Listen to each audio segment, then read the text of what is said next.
Yo, back with another video. Yo, I was like, so how I told y'all, when I post a video, I don't even look at it. I get like posters anxiety. I like post it and just forget about it. Don't think about it. And especially because if people commented, then I would check, but nobody really comments. But I saw that the last video did pretty well. I was like, wow, what the fuck? That's crazy. You know what I mean? But anyway. Thank y'all. But I wanted to talk today about forgiving yourself. This video, we're going to get a little deep because a lot of the issues, so like how I said, in the last video, if you watch all my videos, I feel like I'm compounding. I feel like I constantly build on the last thing I'm talking about. I don't think like anything I say is wasted because I feel like we're just constantly just evolving. Because, I don't know.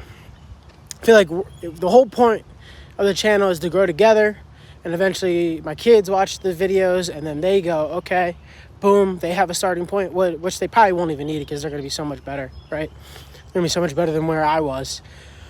That's the goal, right? So let's get into it. You gotta forgive yourself. And I know that doesn't make any sense.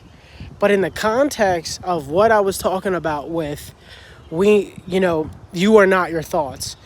So what happens is if you don't forgive yourself, you're going to be constantly... So this is why I said I didn't want to get into remember how I rambled at the end and I was like, you're not your thought, and then your thought form, and then the thought form. Okay, so we're going to start from right there, the thought form. So if you don't forgive yourself, you're going to be in a constant state of being a thought form.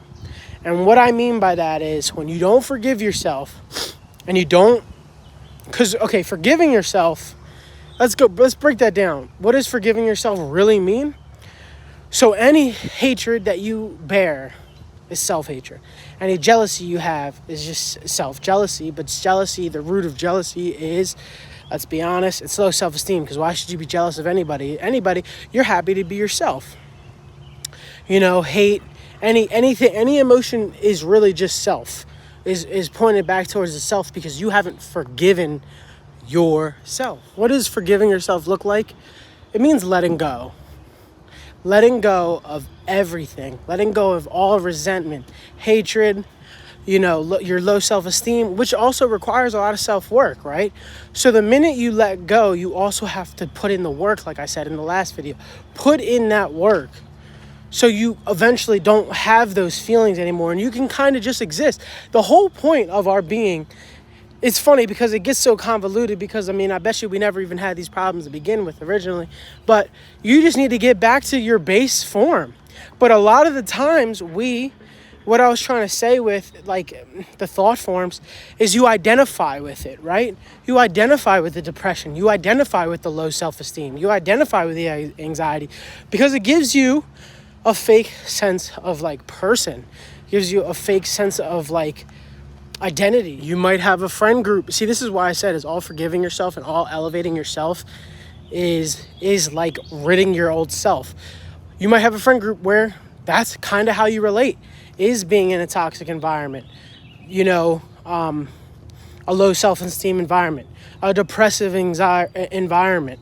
So you don't even want to remove yourself because you're a fear of not fitting in, but you don't fit in there anyway. Do you see how I'm saying? Like everything you got to start with forgiving yourself, and then eventually you can rid yourself. And just because you forgive yourself doesn't mean you're not going to still feel it. That means the emotions are like, we kind of look at emotions like backwards. Everything is a symptom. Eating is a symptom. Breathing is a symptom, right? Like we all do shallow breaths, right? Why? Trauma. How many times have you taken a deep breath in your day? Seriously. And if you say, I don't even remember the last time I took I'm talking about ribs expanding. Breath. When's the last time you took one of those? That's my point. It's the same thing with eating. Sometimes we eat just to, like I said, feel an emotion. It triggers something. You're watching something. It triggers an emotion. So when the emotion triggers, it tells you that you still haven't fixed that part of you, right? You still haven't healed that part of you.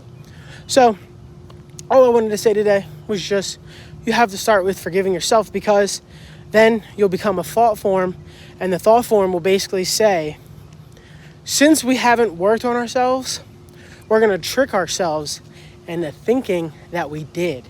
So this is why I said the video gets deep, because I'll just reveal something about me. So, for example, grief, right? I told y'all my sister died. So this was obviously a while ago, when I was like 12. So what happens? You go, I'm healed. My brain is fine. I'm good. And you go, yeah, I believe that.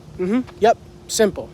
So then what happens is, since you're really not dealing with the grief, and this is what I'm trying to say, this is what can happen for a lot of people. I'm going to get into it. I'm sorry. We got to like get in all into it. So since I could never deal with the grief, your brain has to deal with grief in other ways. So what it will do is it'll entertain you by saying, yo, wouldn't it be cool if like you were like, I'm telling you, like, this is really what how I dealt with it is like, wouldn't it be cool if you were like some hero of like some story, right? So what does that really mean? Triumph, victory. That means that's why I said ideas, dreams. Like, what's the, are you guys done? Yeah, somebody's not. What's the root cause of these dreams? Ideas. What's the true message of them? Mine at the time were grief, because I'm victory over what? What am I really defeating? The bad guy who did what? You get what I'm saying? It's like, no, the grief is the villain. I'm killing the grief, and then I don't have to deal with it anymore. But since I think I did, right? This is what I was trying to say in the last video. You identify with it. So like, I'm in the dream and I'm like, man, I defeated the grief. I told you I was fine, right? I know I'm fine. No, that's how it works. It tricks you into believing you're this thought form. And then what ends up happening is you never identify with grief. So since you think you conquered it, since you think you conquered hatred, the anger, jealousy, and all that, you'll never identify with it. So you become devoid of it. And then it manifests into your body internally. That's why I say I have a theory that, there's a reason why cancer only develops on your chakras, right? If you never speak about anything, your emotions or anything, you get throat cancer. Think about where your cancer always is on your chakra points. Your liver is your main one. So in summary, wrap up this video, just want to say that, the reason why you feel those emotions, those feelings, is because, like I said, in my own belief, you don't have to believe this, but you wrote your script before you came into this life, kind of like Soul. You seen the movie Soul. I tell you guys, the movies don't be lying. They write the script, they tell you what's going to happen, they tell you what kind of person you're going to be, you agree, and then you come into this life and you got to play your part. You play your role. And get this, so you inherently somewhere knows in you that, damn, so you feel like you're all to blame for it, but you're not. This is supposed to be fun. You're supposed to be enjoying yourself, having life, and don't be blaming yourself for anything. Because if you don't forgive yourself, the loops only going to get harder. I told you about the emotional loops. I've been talking about loops in general in these videos, but the loops only get stronger. And then they turn into, like I keep saying, like the addictions because you're trying to subconsciously punish yourself. You'll subconsciously punish yourself. If you hate yourself, right? Listen, if you hate yourself, you're going to subconsciously do several things to create a scenario where you really hate yourself. And you'll be like, this all happened because I hate myself, right? And get this, you created that scenario. You created it. You created the loop for it. We subconsciously act like we don't know what we're doing, but we do know what we're doing.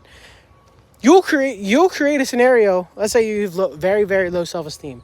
You'll purposely go out of your way to create a scenario where you'll feel even more terrible about yourself than before, just to prove a point, because you won't just forgive yourself and you won't work on it. So try your best, guys. It's hard out here. I know it is. Love y'all. Have a good week. Stay strong. All right.